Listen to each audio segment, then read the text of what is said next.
Tonight, on Be Something Wonderful, how to step into your power when all else fails. I am your host, Tom Kieran, and this is the Be Something Wonderful studio of higher consciousness, where we help you level up and become the best version of yourself. Creators, welcome back. I've been going back and forth with one of my clients who has been working on manifesting his SP back into his life. I talked about this client last night that his SP basically ghosts him and doesn't even say hello. And so what he said is, look, Tom, I've been trying this off and on now for 2 years and nothing has changed. I've tried all the manifestation methods, Neville and all the other teachers. I've read it all, I've tried it all, and I just don't know if I believe it. Right? I don't know. I don't even know if I can. It feels fake to me to imagine and believe that I'm in a state that's different than what's going on in my life right now.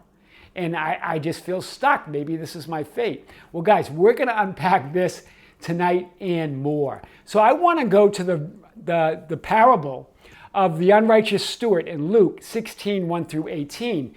This parable is powerful because it tells that story that when all else fails in the 3D world, when you've tried everything, then your back's against the wall, then you must go within and use that power and wisdom of God within you, that Christ within you, to be, do, or have whatever your heart desires. That's the message here. This is powerful. So let's get into it.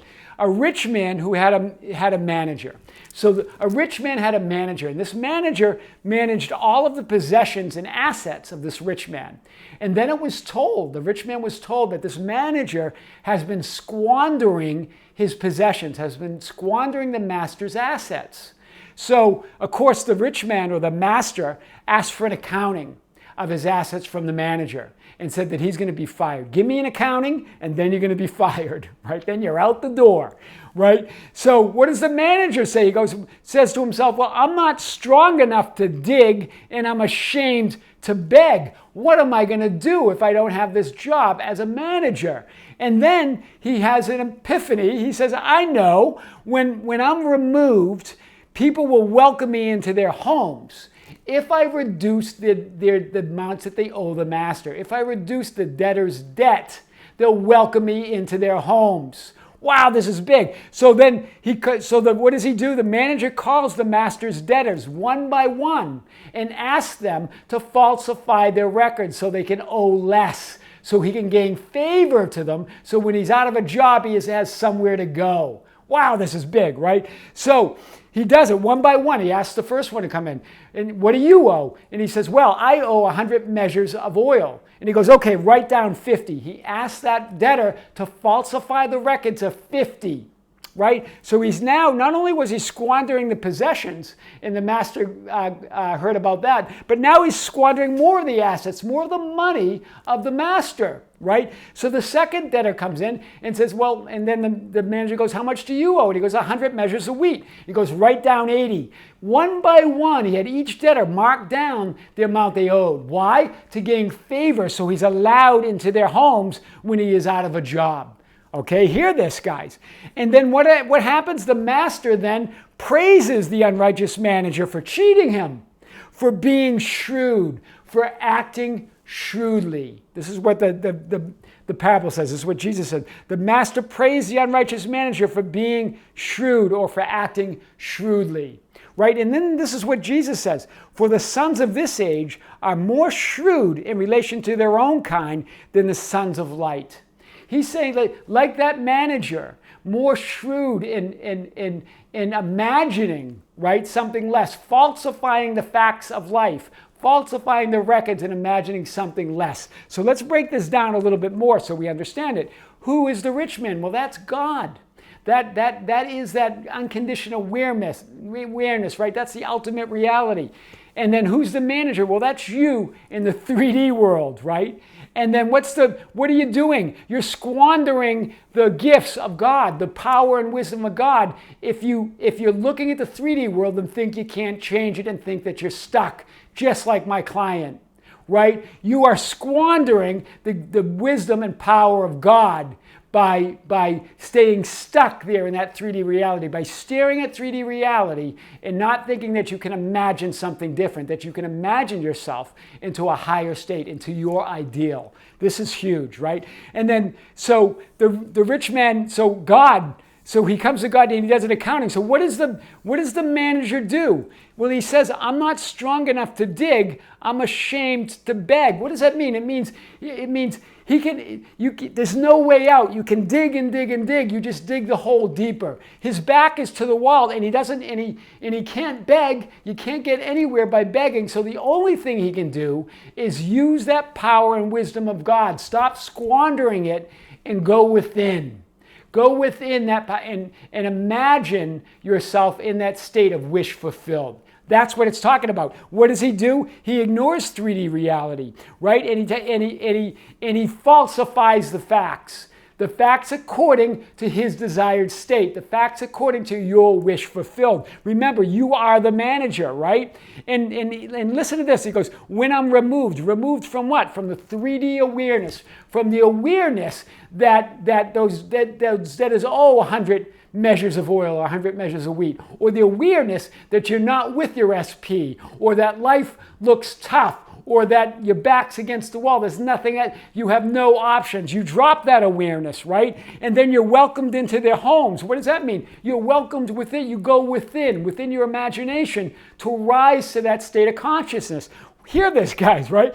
And so that's what he did, right? He falsifies the record. And then the master praises him for being shrewd. That power within, that God consciousness, now you're using your imagination to rise to your desired state, to live your wish fulfilled. Now you're praised. How are you praised? By having your desire manifest in 3D reality, by that power, by that God within, right? And this is why Jesus said this, for the sons of this age are more shrewd in relation to their own kind than the sons of light. Meaning the sons of light, if you believe in God, you know that God exists, but you don't live the contrast of the 3D world. You don't identify your unwanted so you can identify what you do want and then use your imagination to rise to that ideal. But the sons of this age do that. They're in the contrast. They recognize that, for example, they're not with their SP and that their back's against the wall. Then they use their imagination. What do? They falsify the facts of life, right, to rise to that state of consciousness. The sons of light never see that contrast, just like the lost son, right, that didn't leave the father, right? If you don't know the contrast, you can't know that power within. You can't appropriate, right? The sons of light don't appropriate what they want. They don't appropriate that desired state, right? But the sons of this age shrewdly appropriate what they want by doing what? By falsifying the facts, by imagining your wish fulfilled, by changing what you see as the facts in 3D reality to how you want them. Wow, that's big, right? Use your imagination to appropriate your desired state, right? So, what else does Jesus say? Jesus says, make friends for yourself by means of the wealth of unrighteousness, so when it fails, they will receive you unto eternal dwellings. Hear this, make friends for yourself by means of the wealth of the unrighteous, so when it fails, they will receive you onto their eternal dwellings. Well, that would make no sense if you read it literally, right? But now in this context, it makes complete sense. Know what you don't want, right?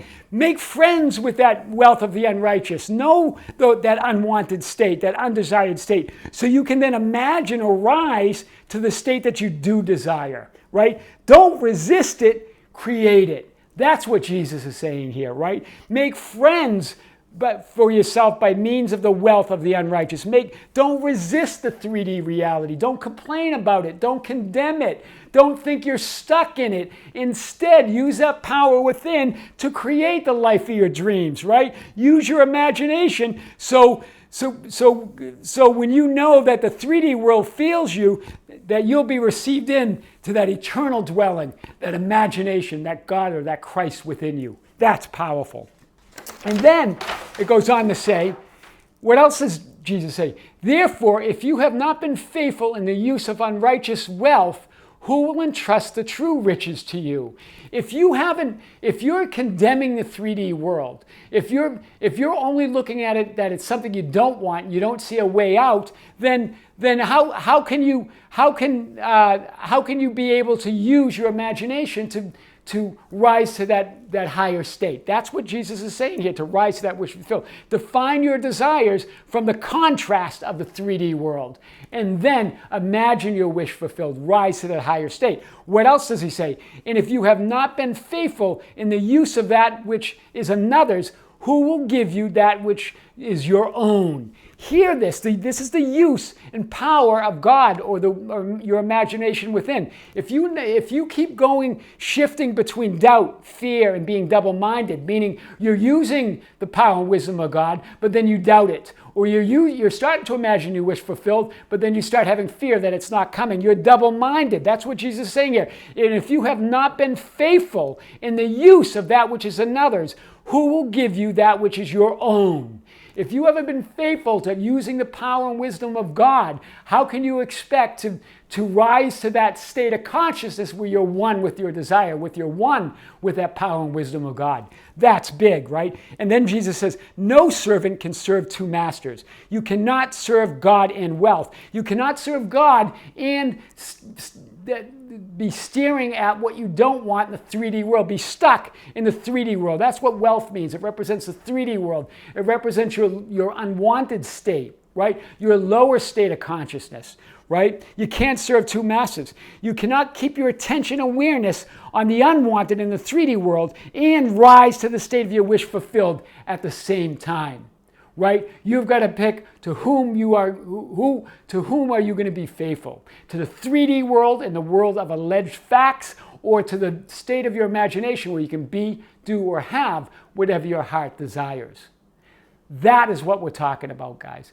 That is really how to step into your power when all else fails. I am your host, Tom Karen, and this is the Be Something Wonderful studio of higher consciousness, where we help you level up and become the best version of yourself. Don't forget to subscribe, hit the notification button, like and share our videos. That's how we get our message out. Hit us up on Facebook at Be Something Wonderful, on Instagram and Twitter at Tom Karen, our website at tomkaren.com, at besomethingwonderful.com, or write me anytime at info@besomethingwonderful.com. I would love to hear from you. Until next time, with great love, this is Tom. See you soon.